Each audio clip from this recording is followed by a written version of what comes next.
नाही राजू कोण यात दोषी आहे?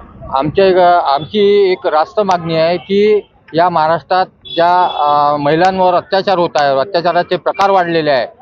मागं 2 जून रोजी अमरावतीत स्वर्गीय काजल इंगळे हिची एक निर्गुण हत्या झालेली आहे आणि त्या निर्गुण हत्येच्या मागं कोण यंत्रणा आहे, कोणी ती असं नीच कृत्य केलं, त्या नराधमांना, त्या आरोपींना अटक केली पाहिजे।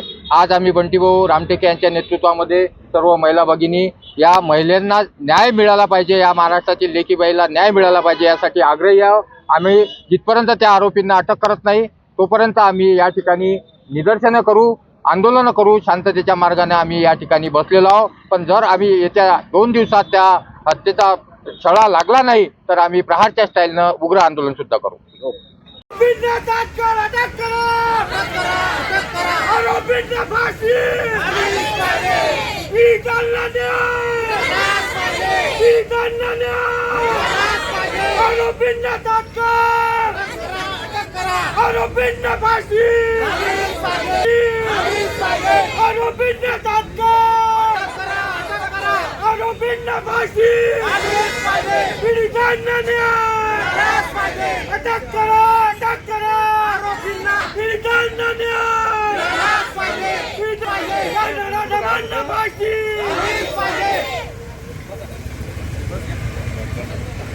बाहेर तुम्ही हे आंदोलन करत आहे, काय नेमकी तुझी मागणी आहे, कशासाठी करत आहे?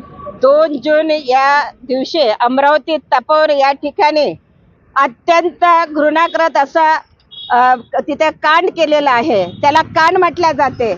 एका मुलीला अमुष्य दाखवून अमरावती या ठिकाणी त्या मुलीला तिच्यावर अत्याचार करून तिला जाळण्याचा प्रयत्न केला ताकि ते पुरावा त्यांना मिळाले नाही पाहिजे म्हणून। विश्रोळी या ठिकाणी तिचं साधारण घराणं आहे, एक सामान्य घराण्यातली ती मुलगी आहे। सर्वात मोठा प्रश्न की महिला असुरक्षित आहे, ह्या महाराष्ट्राच्या गृहमंत्रीला सर्वात मोठा प्रश्न आहे। कारण प्रकरण 2 जूनचं झालेलं आहे का, या प्रकरणाला आवाज का उठवला नाही हा सर्वात मोठा प्रश्न।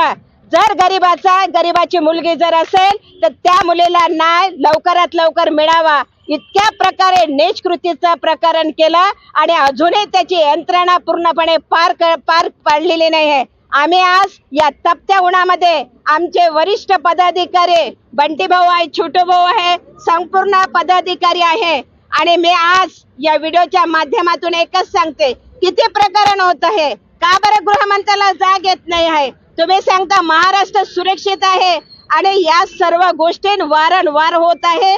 आम्ही निषेध करतो। आम्ही सर्व महिला एकच विनंती करतो, ती लेकबाई आमची प्रत्येकाची आहे, तिला न्याय मिळालाच पाहिजे आणि ज्या कोणी नालायकानं हे नीच कृत्य केलेलं आहे त्याला तुम्ही पकडा आणि त्याला फाशीची शिक्षा द्या। मला असं वाटतंय की कदाचित हे असं प्रकरण करणाऱ्याला जर फाशी जर दिली तर हे प्रकरण थांबू शकतं। तुम्ही का सांगत आहे की नेहमी की त्याचा न्याय निवाडा करणं, त्याला तुम्ही सुरक्षा प्रोटेक्शन देता? तुम्ही आमच्यासारख्या महिलांना सुरक्षा प्रोटेक्शन देऊ शकत नाही, परंतु जो निर्दोष जो गुन्हेगार करतो त्याला पूर्णपणे तुम्ही त्याचं प्रोटेक्शन करता, हे निर्लज्जपणा या गोष्टीला म्हटलं जाते।